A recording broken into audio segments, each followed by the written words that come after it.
एक बार राहुल भैया गन्ने के खेत में चले गए। गन्ने के खेत से ही आवाज लगाई, किसान भैया क्या ये वही गन्ने का खेत है जिस पर गुड़ लगता है? किसान बोला, हाँ महाराज, ये वही गन्ने का खेत है जिस पर गुड़ लगता है। राहुल भैया बोले, इस पर गुड़ कब लगेगा? किसान बोला, जब रउआ प्रधानमंत्री बन जाएंगे तब लगेगा।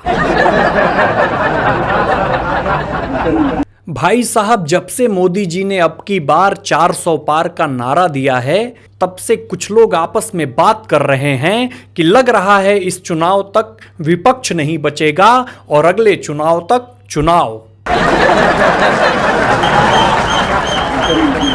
भाई साहब, मोदी जी और अमिताभ बच्चन में एक बात तो कमाल की है। जब भी अमिताभ बच्चन जी बोलते हैं देवियों और सज्जनों, तो करोड़पति बनने की आस जगती है, और जब मोदी जी बोलते हैं भाइयों और बहनों, तब करोड़पति भी कांप उठते हैं।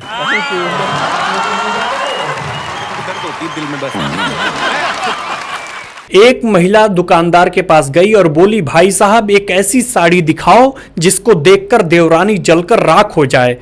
दुकानदार भी छटा हुआ था। उसने बोला, बहन जी ऐसी साड़ी तो एक ही थी, वो अभी आपकी देवरानी लेकर गई हैं।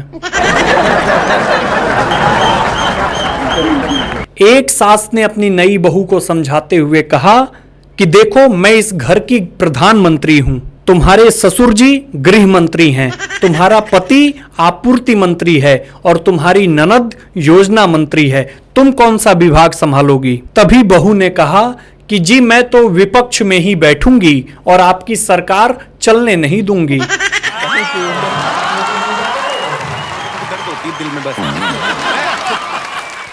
पिछले दिनों एक आदमी ने गूगल पर सर्च किया कि पत्नी को वश में कैसे करें, तभी गूगल ने बोला, औकात से बाहर कुछ भी ना सर्च करें। सबकी आंखें समय समय पर खुलती हैं।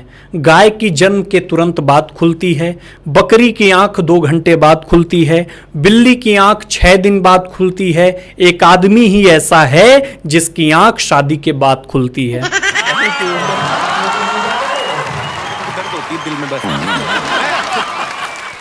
जिनके पति रात को जल्दी सो जाते हैं उन्हें सैया कहते हैं, जिनके पति रात को देर से पीकर घर आते हैं उन्हें पिया कहते हैं, और जो पत्नी दिन में सज धज कर अपने पति के घर आने का इंतजार करती है उसे सजना कहते हैं। जिन पतियों की पत्नियों के डर से आंखें नम रहती हैं उन्हें सनम कहते हैं।